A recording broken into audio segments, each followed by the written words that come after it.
Hey,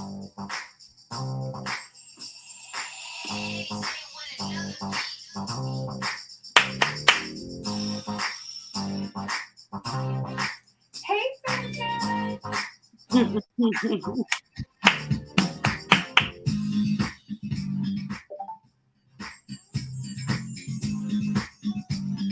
Welcome, welcome, welcome.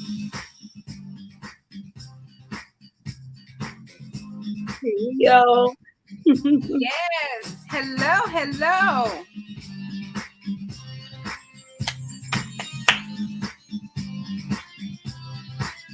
If this is your first time, welcome to Conversations with Celena.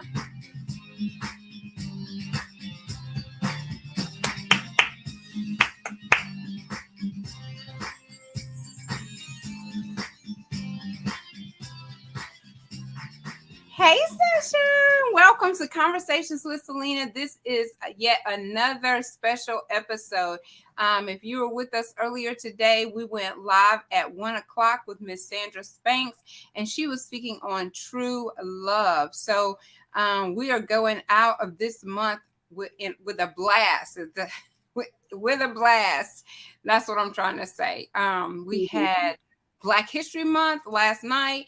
Sandra today, True Love, and now Myiah tonight. She's going to talk about her book. This is an author's event called The Blood Blocked It. So I am so excited once again to be with you all. Just to spread awareness. I think that's who I am becoming. Y'all are watching me blossom into this butterfly, coming out of my cocoon of being a shy person, but I'm no longer a mute, but being vocal and helping others find their voice, speak their truth, and offer this platform to be that place where it can happen. So when you think about Conversations with Celena, think about that as where it can happen. Okay. All right. So on tonight, you're fixing to watch it happen. I'm super excited. I did start reading my book. Here's my book. Look, here my book is right here. And I got me a bookmark to go with it so I don't lose my place. Let's see. It is called The Blood Blocks It by Miss Myiah Scott. And she is here tonight being so very open and transparent with us, sharing her testimony. So this is testimony time, y'all. I need for y'all to get y'all tea. Let me show you. I got my tea right here in my Conversations with Celena cup. I got my water. She has her water. Y'all know I gotta go live with my friend's cup. So, friend, I love you. I miss you, but I got your cup right here, girl. It's got my water in it, and I'm going live with it all the time. So anyway, Myiah, before we get started, this is what I want to put up on the screen real quick, just so that I am clear from earlier. Hold on a second. So Miss Gwen Williams, aka Miss Chocolate, she has books on Amazon. So the books that are on Amazon is Wavel, Lonnie, and Dana, Love Worth Waiting For. Okay, those are the books that's on Amazon. If you want to get Ben Cross the Tracks, then you would have to contact her via her address right there. Okay, so I needed to make that clear because I didn't have it clear earlier. I thought you could get them all on Amazon, but this is how that works. So please be sure to support Miss Chocolate, our very own Miss Gwen Williams. All right, I'll put that back up a little bit later, but these are 3 new books that she has written. And she's excited about them and wants to share that. The Lord has just recently downloaded those into her spirit, and she was obedient and was writing those. All right, so we're going to move on to Miss Myiah. So, Miss Myiah, tell us, how did you come about writing your book, The Blood Blocked It? It's behind me, y'all. I got it in my hand. I got it behind me. And we represent with our colors on, too. I got the red, she got the white. We didn't even color coordinate that. It just happened that way. Yep. It started, I was on a fast. I was going through a lot of things. And I was just ready to just give my life to God completely. Like, I was just tired of everything I was going through. I was in an abusive relationship with this guy. He was abusing me in front of my kids, and I was going through some health problems. Anxiety was on me heavy. I was having panic attacks. Like, I was just going through so much. And I went on a fast. And on the third day of that fast, God was like, everybody used to tell me, your life is a movie. Your life is a movie, the people that know me. And he told me, your life isn't a movie. Your life is a book. So I started writing. Writing was never my thing. He gave it to me. He even gave me the name. Like, and I wrote it, and I just was obedient to his voice and wrote the book. So in this book, though, you didn't disclose names, and I completely understand that, because when you're sharing, you have to be so careful, because the purpose in sharing is not to expose the people at this point in our lives. It's to release it. It's to share and help other people. It's not to try and shed any negative light on the perpetrators. I'm going to put it like that. But in the book, I could just see this scene. Okay, so I was reading the book, and in this scene, you run out of the room. It almost brings tears to my eyes, because I could just see it as a young child. I cried when I was writing it. Huh? I cried when I was writing it. You run out of the room, and you I don't even know if you want me to tell it, but anyway, you run out of room to tell of what has just happened. Yes, blood screaming down my leg. And you look back down the hallway, and he has his hand over his mouth like this.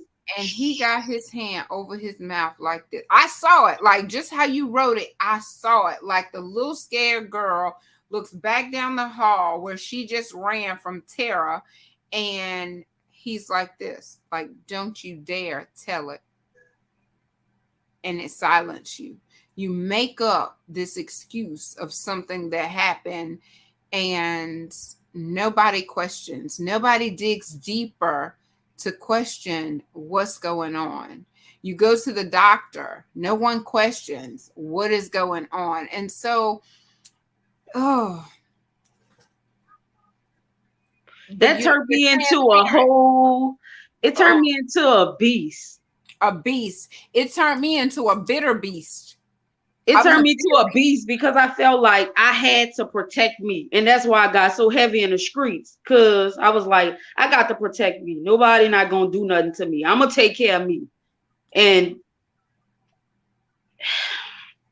that led me down a dark path.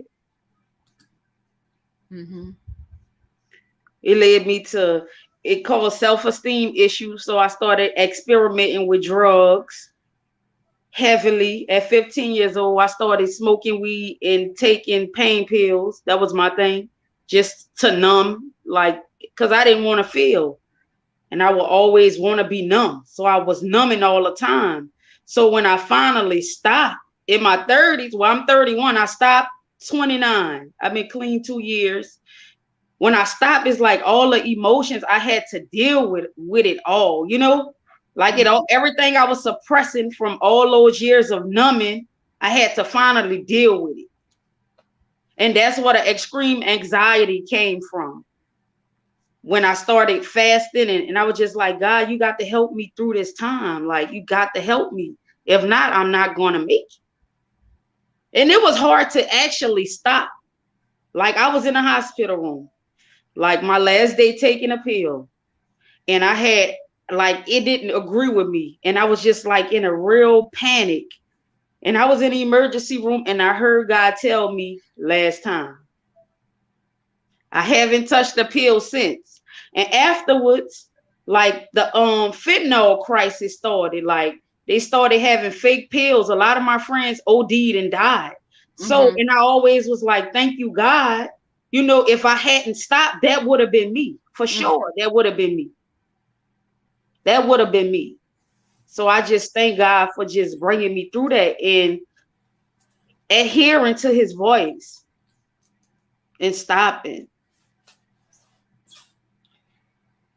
So, I also read, like, when it came to the pills, the lady, you were being released from the hospital, and she handed you a pamphlet, and you told her, I Ain't don't know no what you're drug. giving that to me for. I ain't addicted. I I ain't was a addicted. functional addict. Nobody knew. Like if you knew me, you knew. But if you didn't know me, you didn't know because I was high all the time. So people automatically thought that was just me. Mm-hmm. I mean, and making good grades, working, Making good grades everything, just high all the time. all the time. Just destroying my body. Destroying my body. Destroying it. They don't Mm-hmm. tell you that. Like after the high, it breaks down your body. It's killing you slowly. It's killing you. I just thank God I'm free. Finally, I'm finally free. Because you did to somebody what they did to you. Like you were introduced to the pills, and then I saw where you actually introduced a young lady, Mm-hmm. or probably the school, some of the people at the school, but one in particular you talked about in the book that you had Mm-hmm. introduced. Mm-hmm. And I'm praying for her now. And I kind of feel fault about that because she's still struggling. And I'm like, Lord, I let the devil use me to introduce this to her, and she's going through this. Yeah. And the person that introduced it to me was older, was my supposed to be guardian at the time. Mm-hmm. Because me and my stepdad never seen eye to eye. We never seen eye to eye because I was hard headed. He was trying to stir me in the right way, and I wasn't trying to hear none of that. Like, Mm-hmm. I don't want to hear that. Like, whatever. So Well, I, because you I had left. already been hurt by your biological father. So Mm-hmm. you'd already been hurt by him. And then here comes the stepdad that wasn't the same. I mean, had his issues too, but Mm-hmm. you didn't want to. And I wasn't trying to hear that. And so I was in the streets, 16 years old. I met my son's dad at 16. He was 23. And he was my protector. He was heavy in the streets. And I knew if I was with him, ain't nobody gonna mess with me. I had to protect myself for so long. Mm-hmm. For so long. So it was hard for me to surrender to God, to let him protect me, to give it. It took me so long to let it go. Like God could handle it. It took me so long to get there, and I'm still struggling. I still struggle sometimes. Like, God, I know you have it, but do you really have it? I still have those days, but I know he got me. He got me to this point. He got you to this point. I mean, and you've been clean for 2 years. So, we have to find a way to celebrate our victories. And I'm not even going to say a small victory. That is amazing. 2 years, and you're yet holding on, staying clean, remaining clean. And I saw you earlier when you couldn't see me, and you were getting food for your kids. And if for no other reason, I mean, I know we want to do it for the Lord and we want to do it for ourselves, but when you look in the eyes of your children, that's like a motivation like none other, because you don't want to leave them in any type of situation to where they have to fend Definitely. for themselves, or they have to try to fight off the evilness that's in this world, because you can be their eyes and you can be their ears and you can be the voice that you did not have. I mean, sometimes it makes you so much of a paranoid parent that you're not even a good parent. You're so busy being paranoid, but you feel like your role is to protect them. Definitely. It is. And I just don't want her to experience what I experienced. And like you said, I'm definitely that paranoid parent. Somebody touch you right here every day. She come to school when I bathe her. You all right? Somebody touch you here? Nobody touch you there, right? You okay? She's like, yeah, mom, I'm okay. Mm-hmm. So, what do you want to share with people? What do you want to just put out there right now tonight that you feel like the Lord has impressed upon your heart to share?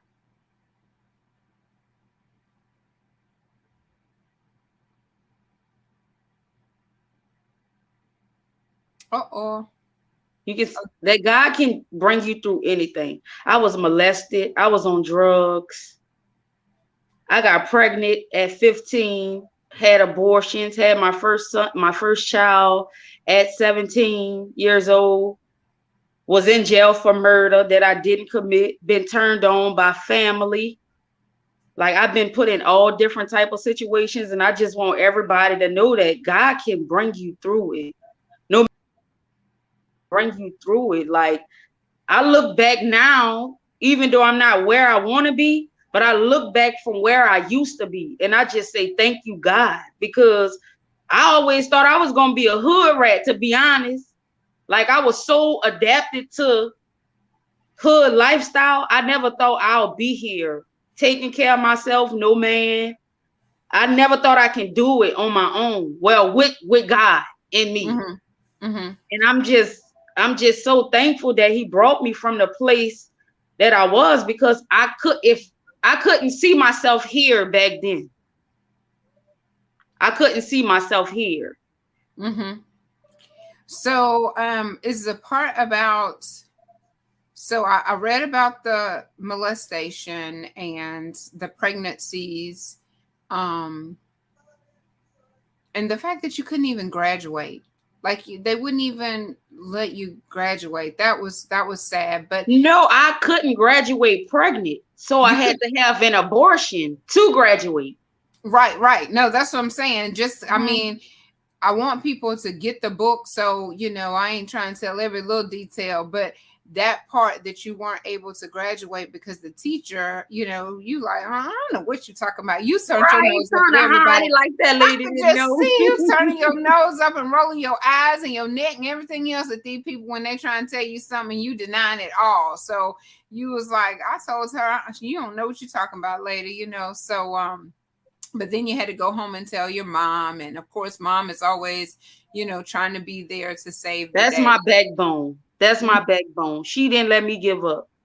She Yep. pushed me, even though she knew I was out there taking pills and doing this. She prayed for me and she pushed me. She didn't give up on me.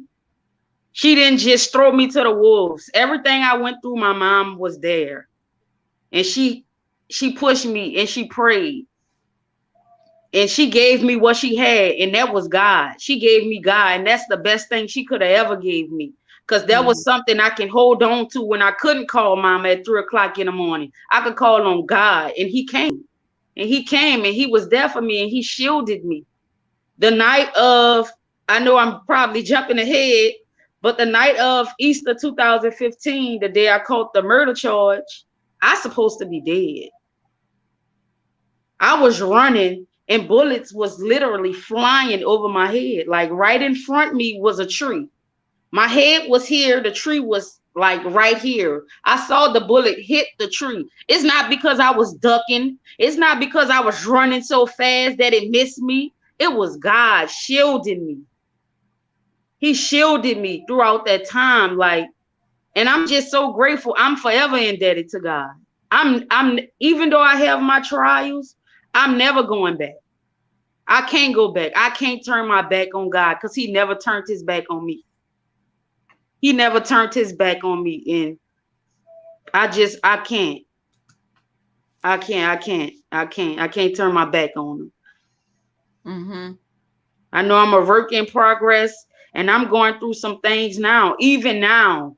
Like they found a mass on my uterus, a tumor the size of a quarter.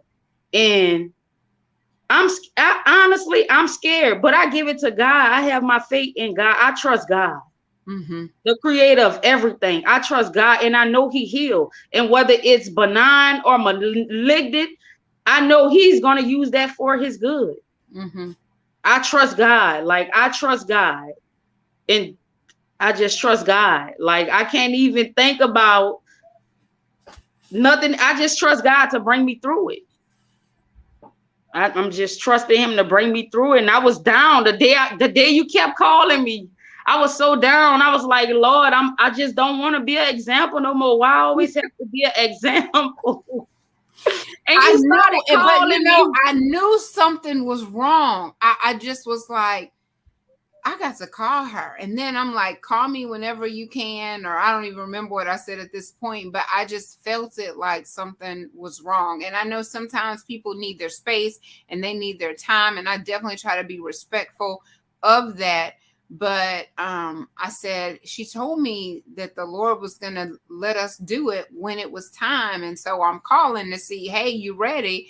And you like, I'm like, oh, I done waited too long. That door, that window of opportunity done closed on me because she is no longer interested.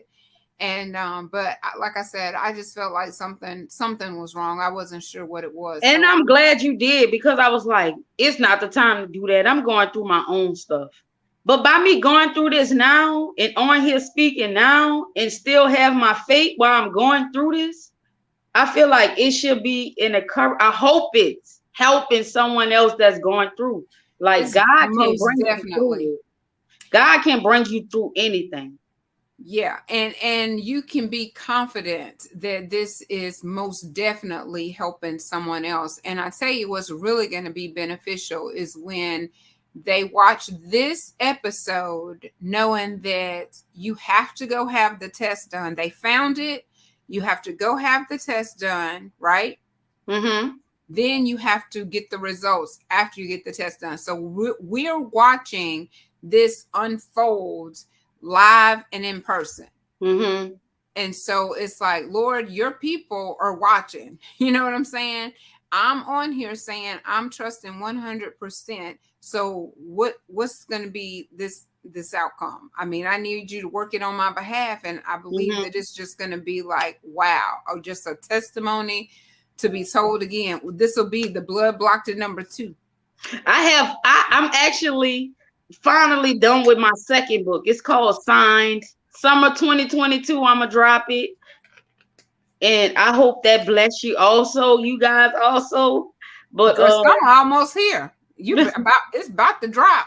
It's about to drop. It's done. I got a little tweaks and things to add to it, but it's done. It's done. And I thank you so much, Miss Sunshine, for calling me going through that time, because I wasn't gonna do it. I was like, Lord, I'm not doing no live. Like, I'm not doing that right now. It's not time for that. I'm going through my own stuff. How I'm a minister to somebody, and Girl, I'm going you ministering right now. Everything that you said, because let me tell you something. It takes a person that's being bold, a person that is being courageous, a person that is walking in their purpose, their God-given purpose, not just something that they want to do. Oh, I want to get on here and spew all my dirty laundry. It's not that way. It's not written that way. When you read it, you can read it the way that it's written, and it's not written just to put the words down on paper. It's not written just to tell anybody's business, but it's written in a form of, number 1, I love the Lord. Number 2, he saved my life. Number 3, I want to use this as my way of helping save somebody else's life. Another one of God's children, I want to save their life, to say, if he can bring me through it, he can bring you through it. And just so they can know, you don't have to be embarrassed about your past, your tests or your testimonies. Like, when I was writing, I was like, God, you really want me to put this down? Like, am I sure I want to tell these people all my business on a release day? I was like, oh Lord, they about to do all my business. But God gave me a peace about it. And I'm like, if it can help you, that's who I was. And I'm not ashamed of it. I'm not ashamed of it, because God brought me through it, and he let me go through it for a reason. And it's for the greater good. So who am I? Who am I? Like, who am I to want to hide? Like, if God tell me to do it, I got to do it. And I hope, if it encourage others to tell a story, you don't have to be embarrassed. I was a pillhead, a young pillhead. My son had to go stay with my mom for a year. I was in an abusive relationship. My kids watched me got beat by a man that said he loved us. I was homeless. I was sleeping in a car, chasing a man and chasing drugs. Like, I didn't raise my son for 2 years, and that bothered me. I just felt like a deadbeat mama, but I can say that. I can say that now. And that helped heal me when I accepted, like, I was a deadbeat mama to my son.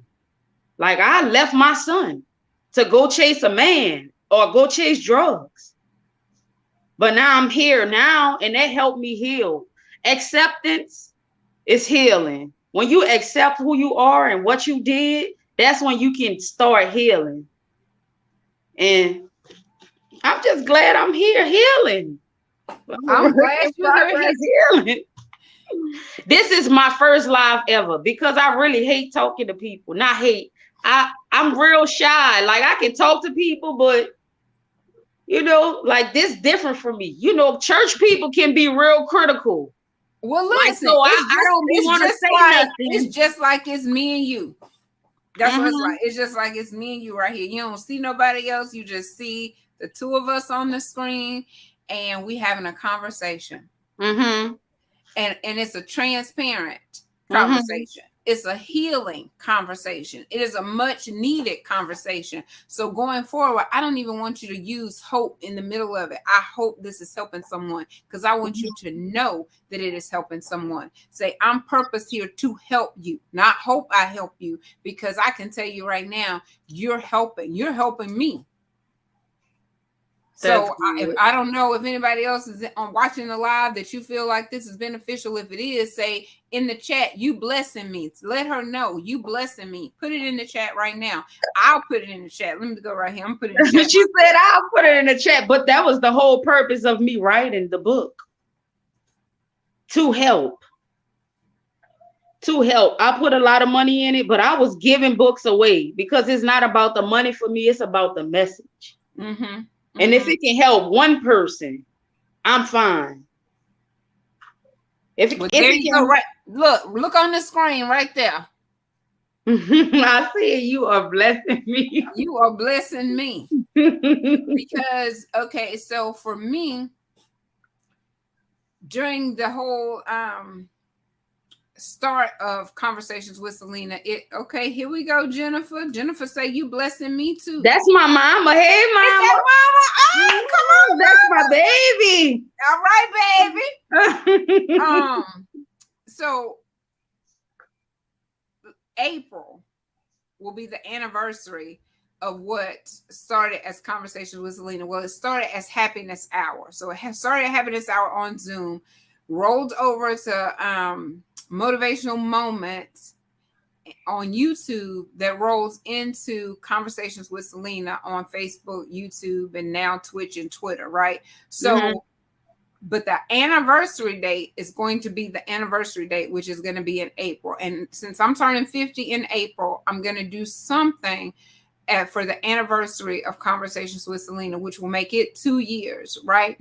And so I'm like you. I wouldn't be on this live. I don't want to talk to anybody. I'm shy. My mouth was closed. But then once I started talking about my being abused, my being molested, the things that I have been through, not trying to hurt anybody else, but I was so tired, so tired of living that life in the darkness. Because when you keep that stuff to yourself and you carry it around, there's the guilt, there's the shame, there's the self-worth that's not really there. So there's low self-esteem, not really understanding your value, and definitely not even knowing that you have a voice. And so once you find that voice, there is freedom when you find that voice. There's freedom in it.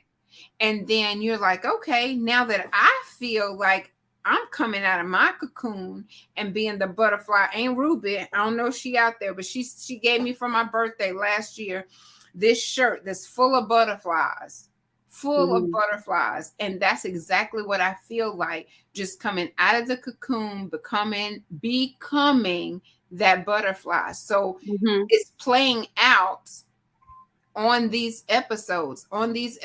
Each one, it's like I'm becoming a little bit freer and a little bit freer as I go, because it doesn't all just spill out. Like you have it just, it's spelled out in the book. If you want to know, get the book, because it's spelled out for you. Mine is not so transparent because it wasn't given to me in the form of a book. Mhm. which I'm part of a book collaboration right now, and so I have a chapter to write in a book, and so I misunderstood the lady. She asked me what my title was. And I Mhm. said, "Oh, it's oh Lord, I don't know what this. I think I told you this already. I'm like, I don't know Mhm. what the title is."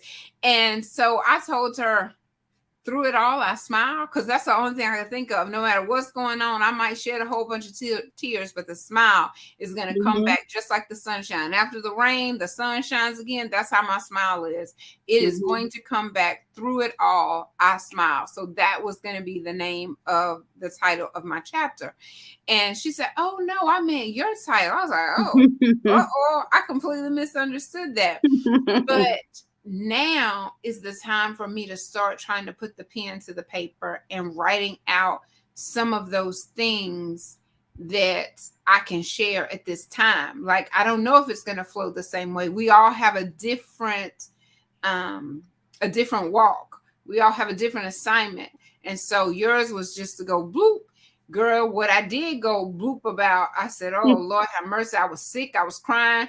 I was over in the corner, curled up in the fetal position because I couldn't believe that I had just told social media about my abuse. I mean, I just couldn't believe it. But in that, there was people close to me, right in arm's reach, that had similar stories. That was like, "Sunshine, I had no idea that that had happened to you, but let me tell you, it happened to me too." And so, with that being said, it's like the biggest compliment when someone can share with you their most intimate details of things that they have experienced and encountered, and they don't feel comfortable sharing it with others, but they do feel comfortable sharing it with you. And so Mhm. I said, well, if I ever doubted if it was my purpose, I guess I need not to doubt that anymore. But I said, I don't You feel don't. equipped. I'm like, I don't feel equipped to be taking on all of this. But hey, it's been working. You just go and get you some fuel, because I'm that, what do you call it when you're both extrovert and introvert? Like, I pull energy from both. Amnivert, I think. Ambivert, something like that.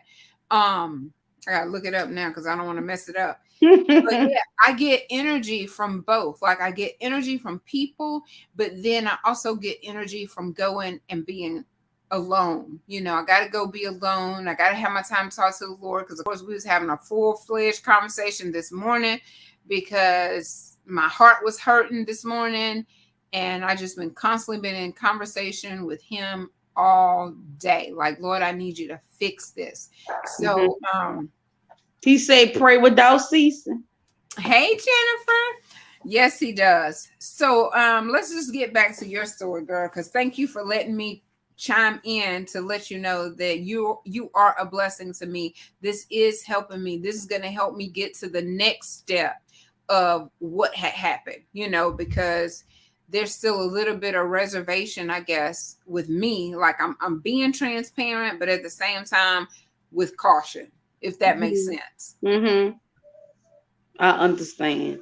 And I'm glad you stepped into your purpose, because I wouldn't be here. I have a lot of people asking me, "What's your book about?" And I'd be like, "My life." It'd be like, "What about your life?" And it was hard for me to explain, but now I just want to let everybody know my book is about strength.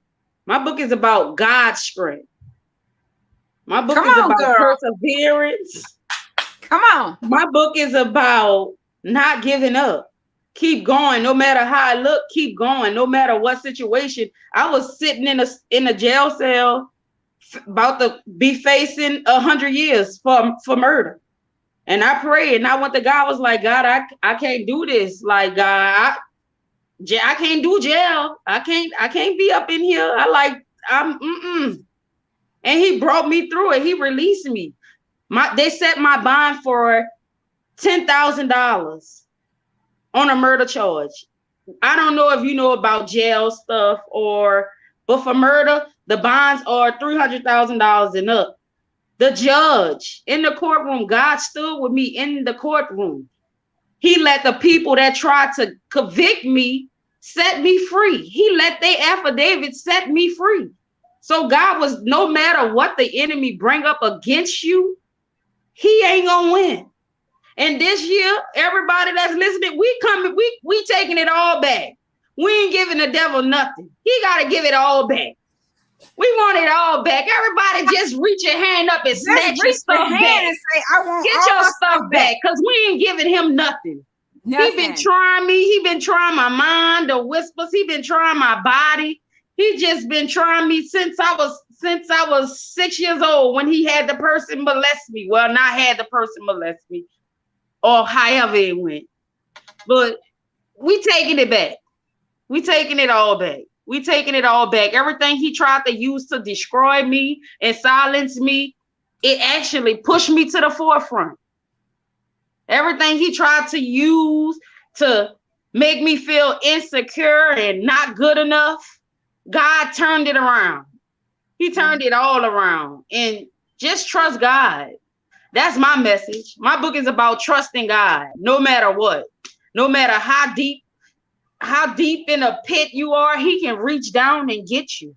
All he wants you to do is just reach for him. Reach for him, and he'll grab you and carry you and hold you and shield you. Yep, it ain't been, every day ain't been easy, but with God, I've been getting through it. So if you had to say, I know you're saying with God, but let's just go a little bit more into, okay, so the timelines were like the molestation, then the pregnancy, then the murder, right? Mm-hmm. Okay, it was the molestation, the drugs, the suicide. Oh Lord, we skipped over some stuff. Yeah, we skipped a few chapters, but I'm fine with that. It was the suicide is one of the things that I definitely want to get together. That's the next episode, is actually suicide. So if you would be willing to come back and help with that panel, I would. That would be awesome, because that is just too many people that we're losing to death by suicide. And it's like, are we not paying attention? Like, and was your suicide the pills that you took? Mm-hmm. Now, was that, I know you say you wish that you would not have woken up, but was that an attempt, or was that just, that was an attempt? I was taking them. I was telling myself, well, I'm just used to taking them. I was scared to do it, but I was like, I'm tired. I'm going to just do it anyway. I'm going to take them and see what happens. Okay.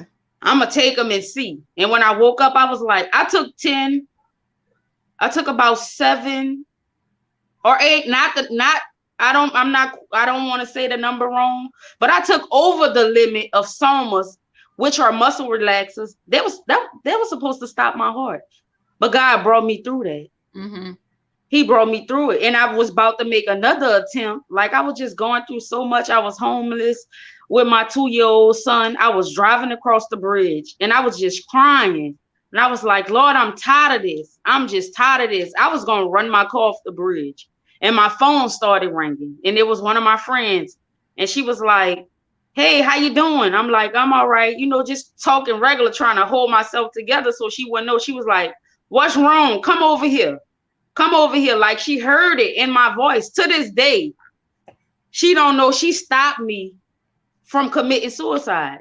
I was going to take me and my baby. And I attempted suicide 3 times. The first time, I was going through postpartum depression when I first came home with my son. Like, I just felt worthless. I felt like my life was over. Like, I couldn't do it. Like, now you really done messed up now. First it was you, but now you finna mess up a child life. You have a whole nother child. And I was just going through. I was like, Lord, I couldn't do this. When I was getting ready to do it, I went, sat on the porch. I was like, well, just let me go sit on the porch. My brother walked up to me and he looked at me and he was like, Myiah, you strong. He told me I was strong. He was like, you strong. He was like, you get through everything. He was like, and you gonna get through this. You gonna get through this. And he hugged me. And he don't know what he spoke life back into me. Yep, God used my brother to stop me from taking me and my son. Yep. So the brother stopped you, the friend stopped you, and then God brought me through the other one. he just woke you up. He just brought me through. Wow. And that's the trick of the enemy. Once he can get in your mind and have you to believe the lies, he got you. Mm-hmm. He got you. That's why you have to have the word planted in your heart that you are fearfully and wonderfully made. You need to know that. When a devil come and whisper you worthless, you have to speak the word back to him. That's how he gonna flee. He don't want to hear what you got to say. You need to speak the word. You need to speak what God got to say. Yep. So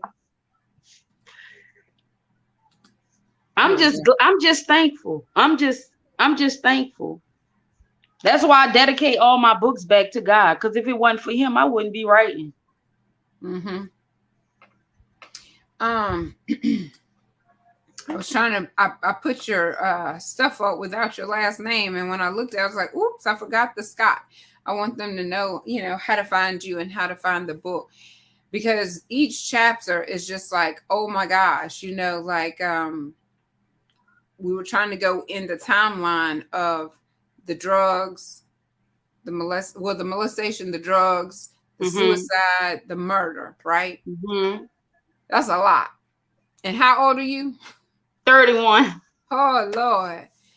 Most people haven't probably been through that in their entire lifetime. And so you're 30 here with a testimony that God brought you through it. Mm-hmm. But in the midst of all of this, I guess I just want to ask you, how did you go about with the forgiving process of it? Because I don't know about for you, but for me, it's not only do you have this anger toward the perpetrator, you have a different type of anger toward God, which a lot of people don't want to say out loud. I don't know why, but it's the truth. And then you have almost an anger toward yourself. Like, why wasn't I? This is me. I'm asking you, but I'm just saying, Mm-hmm. like, from my perspective, I Mm-hmm. was upset with the perpetrator for years, or perpetrators, because mine is plural, unfortunately. Like, Mine too. I had two also. Then, so it's plural, and then you're like, God, I needed you to protect me. Like, I know in one of yours, you were like saying that you were waiting for your mom just to bust through the door and save you, right? Mm-hmm. So it's like, that's what you want. You don't even care who it is that comes to save you, but in your mind, your parents are perfect, right? Your parents are perfect. You need them to come through. And it takes us a while to understand that they're doing the best that they can. They are not perfect. They're not going to be able to see and catch everything, right? But then for you, it's like, why didn't I have the strength? Why wasn't I strong enough to just speak up when I had the opportunity just to say it? Why was I so afraid to say it? So again, I guess my question is, what in the world is going on with this dinging of this phone? It never fails, girl. Never fails. I'm sorry. So just the forgiveness process for you when it comes to, God, yourself, and also the perpetrator. What did that look like for you? Prayer. It took prayer. Because I had hate in my heart. I had hate in my heart for a long time. It took prayer, and it took me knowing that God has forgiven me for some of the things that I give. So how that I've done in this lifetime. So how could I hold unforgiveness for somebody else? It took some time. And mind you, my own family tried to have me put in jail for life for a murder I didn't even commit, and tried to set me up to get killed. I had a whole lot of anger in my heart, but the unforgiveness was holding me back. Mm-hmm. It had me bound. I was bound up in my own unforgiveness, and I was trying to help save others, and I was drowning. Mm-hmm. I was drowning because I had so many people in my heart. I had hate for them. I honestly could say Out loud now, I hated them. I hated them. To speak their name, it was like if you was associated with them, I ain't like them either. It took God in prayer to remove. Only God in prayer could remove that from Mhm. me. I can't give credit to myself at all. I had to let God do that because God, that's my answer is God because, and it took some time. It took some time. It took some time. It took a whole lot of time because I always used to be like, how could you molest a 6-year-old girl? Like how?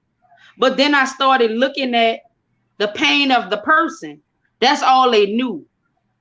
They watch their family members get molested, and the people they look up to molest other people. So they felt like they probably felt in their heart that was right because that's what they saw.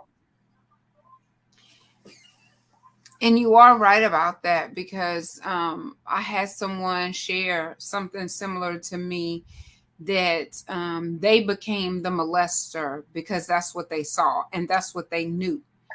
And I'm like, and it's people that you would not even think. And I was just like, wow, and being able to talk about that sort of thing and admit to that sort of thing that I became the perpetrator because of what happened to me. It happened behind closed doors, it happens in my home. And so for them, since it started at such a young age and that's what they grew up with in the house, That's right. that's what you think is normal. And Mm-hmm. so then you become the perpetrator until you know better. And now, they know better, they're doing better, but at the time they didn't know any better. And Yep. so the family holds it against them, but we have to forgive. I mean, it's hard. Oh, thank you. Thank you. Yes, thank you, Lord, for bringing her out. Hey, Octavia, you have to let God heal you and forgive you and know that God will keep you. Yes, Chantel. Yes, it is a process. And, we all have to go through it, but it looks different for each and Mm-hmm. every one of us. Some people can go through it quicker than others. Some people don't ever come out of it. It So took years for me. It took years.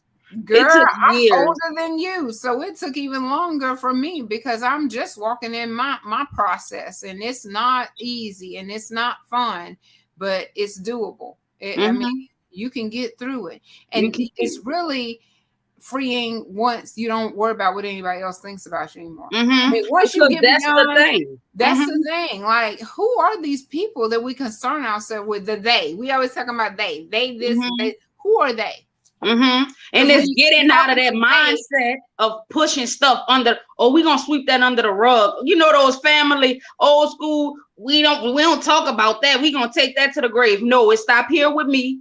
It's not gonna happen to my kids. It's not gonna happen to my grandkids. It's not gonna happen to their kids. We're gonna break that generational spirit right here. It's not gonna broken. happen. It no longer can function in my bloodline because I'm the blood block.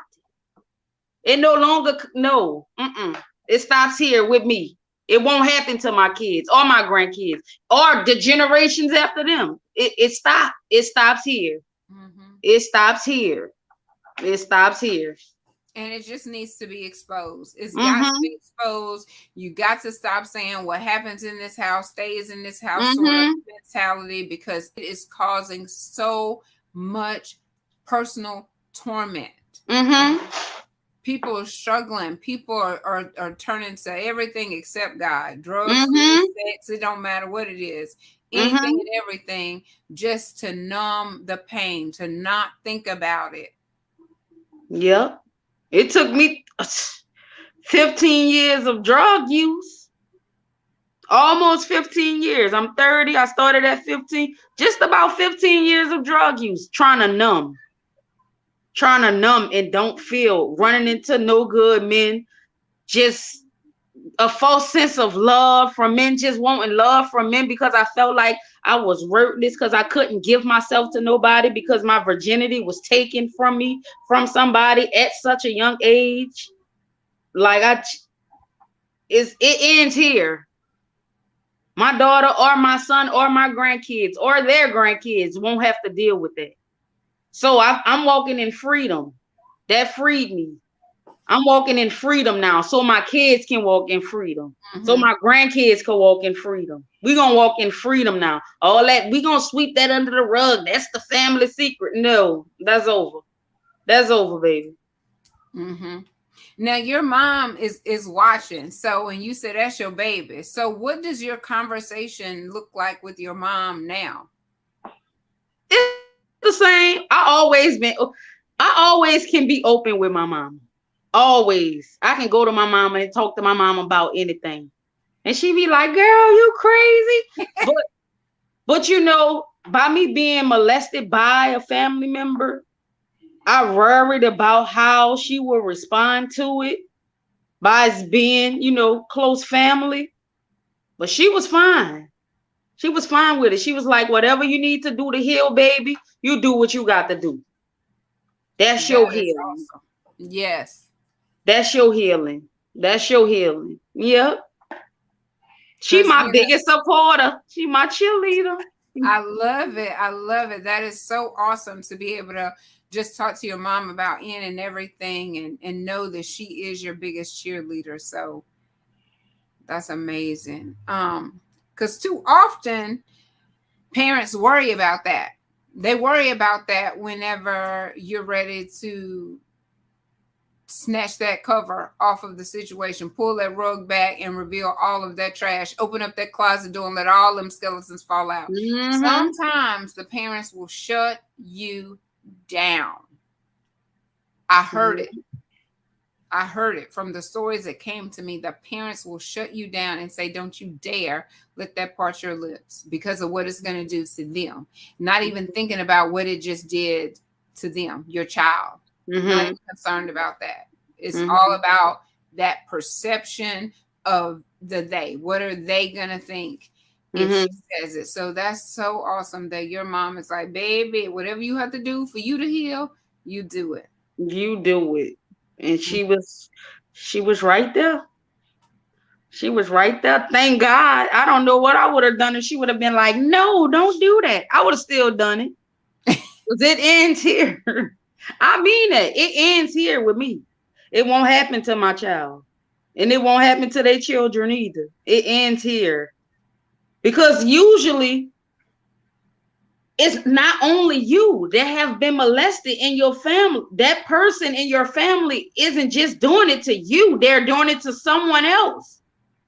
It's happening to other people. And some of my family members came out to me and told me, well, this person did it to me and this person did it to me. And that further let me know that it was a generational spirit operating in my generational lineage. And no, we coming up against that. We can't have that. Well, I admire you for being so brave and so bold and writing this book and already getting ready to release another one in the summer of 2022. Do you have the name for it? Signed. It's named Signed. I named it Signed. It's a book of prayers. It's a book of prayers. It's my psalms to God. And it's called Signed because I signed it, the emotion I was feeling, because I knew it wasn't me. So I couldn't sign it Myiah. I had to sign it anxiety because it wasn't me. It wasn't me. That's not a part of me. When I was worrying, I had to sign it worry because God don't want me to worry. So I had to sign it off as that so God can take it away. Go ahead, God. Take that. Take this too. And so that's my book of prayers. And I hope, let me stop saying hope. It's going to bless you. It is going to bless you because it is signed, autographs other than your name, because too often we claim these things: my anxiety, my depression, my diabetes, my this, my anything that's negative, anything that you can blame something on, you calling it yours. That's right. Sign it for what it is and don't be claiming it as it's yours. That's right. Yeah. That's right, Miss Celena. I'm so glad I did this. This is my first interview. I never talk about my book. I'm so serious. I never talk about my book. I'll give it to somebody like, here, this gonna bless you. Just read it. And they'll come up to me like, your book blessed me. And I'll be like, for real, it did. Okay, you know.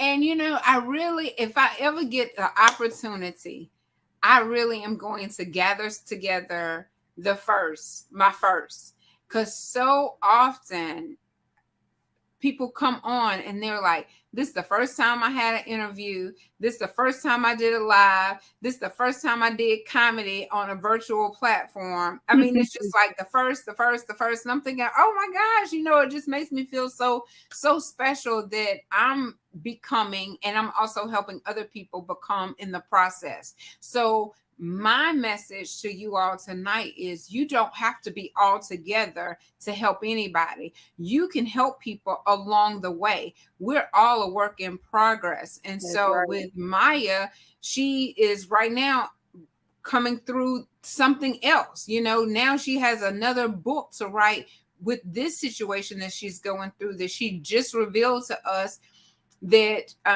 they see a mass, right? Mm-hmm. And then she's going to go get tested. Then she's going to get the results. And we are going to watch this play out with her. We're going to be fasting and praying. Like Sandra said earlier, you have to put the two together. You got to fast and you have to pray. And so that's what we need to do together, collectively, on her behalf, as she goes through this process, because it is a process. And so we want to be here for her. She gave her time, her testimony, so that it could be a blessing to us. And I know it has blessed me. And I feel the same way about you all, that it has blessed you, it has touched you. But the takeaway is, wherever you are and whatever you're doing, you can help someone along the way in your process of healing, in your process of becoming, in your process of testing, writing, whatever it is that you're doing currently, whatever it is that you're going through. Do not be afraid to share your testimony. And I'm not telling you got to give anybody the entire book. That's a no anyway. You don't never give everybody the entire book. You leave enough for them to want to go and purchase it Mm-hmm. and read it. So, but there's always an opportunity. So if I'm speaking to someone and they're talking about being molested, that's my opportunity to talk about that portion of my book, or that Mm-hmm. portion of my story. If they're talking Mm-hmm. about suicide, then that's my opportunity. Don't never feel like, oh, I'm not disclosing any of that. You missing an opportunity to save somebody's life. You're Yep. missing an opportunity to sow into that person's life. So don't let an opportunity pass you by in your process, That's right. because you'll never have it all together. You're going to be mistaken. You're going to miss a whole bunch of opportunities if you say, well, I'm going to get myself together because I'm a whole hot mess express. And when I get myself together, then, I'll feel more comfortable talking to people. Okay, well, you're going to take them gifts and talents and testimonies to the grave if that's what you're waiting on. Yep. That's right. And that's not what we're trying to let people do on our watch. You will not be taking your gifts, your talents, and your testimonies to the graveyard. Your That's right. inventions, your creations, whatever it may be, your books, not on our watch. I have been silent for so long. I just don't now I talk too much, probably. No, you don't. Girl. But I get serious and I get passionate and I get all worked up, and there I go. And it's a blessing because now you are a bridge to bring people over. Like you don't have to come on, like you called me. Come on. Come on. You gonna get through this. Come on, let me pray for you. Come on, we gonna get you through this. We're gonna get you Yes, through you are truly a blessing. Keep this. on doing what you're doing. You are doing exactly what God wants you to do. And it's a blessing to have been on with you today. It's truly a blessing. And I was having prayer. They was praying for me at church one day. And I saw your card. Your card was inside of like a red little bag or something. And God wanted me to tell you, if you stay covered, stay under the blood, Stay under the blood, no matter the situation, no matter what you're going through. Stay under the blood. Stay under the blood. Everything gonna be all right. I seen your car and I was looking. I was like, is that Miss Celena? I was looking at the car. I can't see. Girl, yeah, that's me. Yep, stay under the blood, Miss Celena. You doing exactly what God wants you to do. You exactly what God wants you to be. Everything is gonna happen when it's time, in God's timing. Thank you, ma'am. Thank you, ma'am. You are truly a blessing. And so are you. And so I wish, well, I'm going to just say, I know that this book is going to reach so many people. I think I'm going to go order one for, let's see, I'm going to go up and down this chat. And I'm just going to land, if I can get this mouse to cooperate, and I'm just going to land on somebody's name. There we go. In the chat. So I'm going to close my eyes. Ooh, I hope it's going. Let's see. You don't have to do that, Miss Celena. No. Did I pick somebody? I don't know. Is it on the screen? Vanessa. Okay, so Vanessa gets a book of The Blood Blocked It. Do you have one in your possession that I can buy from you? Yes, ma'am. And I also have them on my website, thebloodblockedit.com. Well, you're right here in town too, right? Yep, I'm right here. Okay, so I'll get this one right from you, but then let me put it up on the screen. So congratulations, Vanessa. You get the Blood Blocked It book. And let's see. I'm gonna put it right here. So you said it's thebloodblockedit.com? Yes, ma'am. Yes, ma'am. And if you need me to come and speak free of charge, I'll come and speak and just give my testimony. I'm gonna give what I have. I'm gonna give what I have. If you ever need girl, look, speak that, yeah, and I'll come speak with you. We can tag team. I don't have a book to present, but I could give a testimony. I can give a portion of it anyway. I'll give what I got. Yep, and the rest of it coming. It's coming. Girl, I don't need it. Not if I don't feel like a test, so don't worry about it. It could stay. Let it just stay. It's coming. It's coming. Let the rest of it just stay where it is right now. Let me get through what I got going on right now. Because I tell you what, I got a phone call this morning. I said it on the thing earlier. I got a phone call this morning. Broke my heart. Then I had to call for prayer. That lifted me up. Then before I knew it, I was feeling some type of way again. And I said, I'm not doing this. And I got a text message. And it told me to cheer myself up for the live. And I said, okay. It said, be refreshed, restored, and rejuvenated on your live broadcast. Because they told me I was looking sad. I said, all right, sunshine is back. And we need sunshine to stay. Sunshine is going to stay. Sunshine going to stay. So be sure to go to thebloodblockedit.com and order your book. And then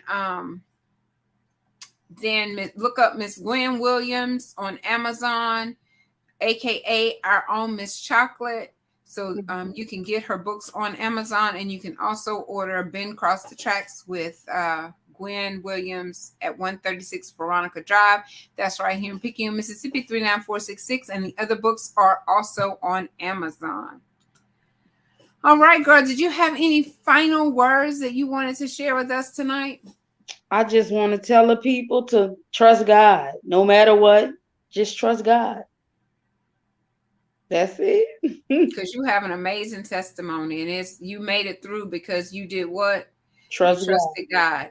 And where did you get that foundation? Your mother. Yep. Your BFF. Yep, my baby. Ride or die.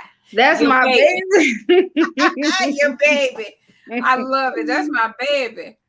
Oh my gosh. So thank you so much, Miss Celena. If you need me, just call me. Well, I'm definitely going to need you for the suicide. Thank you for hanging in there. We worked through the technical difficulties. I tell you what, my friend told me, stop saying you have technical difficulties. But we had them tonight, didn't we? We did not give up. We was determined. If you would have had to come over here, we were going to get that live. I had a phone call talking about, where y'all at? I'm looking for y'all. So thank you so much for your time and for your testimony. It has truly been a blessing to have you on tonight. I look forward to you being back for the suicide episode. Definitely, I want to get with you as soon as we get off the line so I can get a time to get that book for Vanessa. And what else? Y'all go to the Blood Blocked It and then look for Signed this summer 2022, right? Yep, my new baby. Your new baby. Look, I'm getting good at this, remembering what I'm supposed to say, right? Yes, this is your job. Girl, that's what you say. And I got my shoes on. Yep, fully dressed, ready for your job. I get fully dressed. I had on purple earlier for Sandra, and I had on red for the Blood Blocked It for okay, Mike. Ready. Royalty for the queen over there earlier. I ain't tell her that though, but royalty for the queen and red for the blood. That's right. Look, not only my job, but I'm in character, like I'm in the role. That's right. Oh, Lord. And we didn't even plan it. We just came ready. So I just thank God for it. And I just want to be a person of excellence with everything that I do, from my full-time job to my, you call this my job, to my second job. And definitely my most important job is being a mother to my children and to them where they are, because now they're grown. And so if y'all didn't know, I'm about to be 50 in April. I got 42 days to my birthday. The plan is to go to Greece. So y'all, there's a GoFundMe that the boys have out there. It's somewhere on Facebook. And I think I put it in the little comments or however you do it. I don't know. It's the description. I put it in the description because I plan to go to Greece. Joshua said, Mama, you sure you want to go to Greece right now with everything going on? Let me tell you something, son. I refuse to live my latter days in fear. I refuse to do that. I lived the previous days, I guess I should say, in fear of speaking up, fear of being rejected, fear of a whole bunch of things. And I will not, if the country shut down or if something happens and I can't go, that's one thing. But for me to be fearful and just say I'm not going, that's not about to happen. So that's right. That girl. And so I want to go. Girl, come on. Come and get me. I want to go to Greece too. Go to Greece for 50. That's right. Yeah, so we have 42 days. So I want to do something at least like once a week. If I don't do nothing but take y'all out to dinner with me, take my camera, go sit at a restaurant and just go live and we have a conversation about whatever. But maybe once a week up until my birthday. And then y'all know when April hit, it's going to be like 30 days of here I am. Look at me. It's my birthday. I'm 50. People like, girl, you're not 50. You want to see my driver's license? I am. You look good. You look good. Thank you. All right. Well, y'all have an amazing night. I cannot wait to see you again. Y'all go share a smile and spread some sunshine. Okay? All right. Keep it smiling, sunshine. Mwah. I love y'all so much. See y'all later.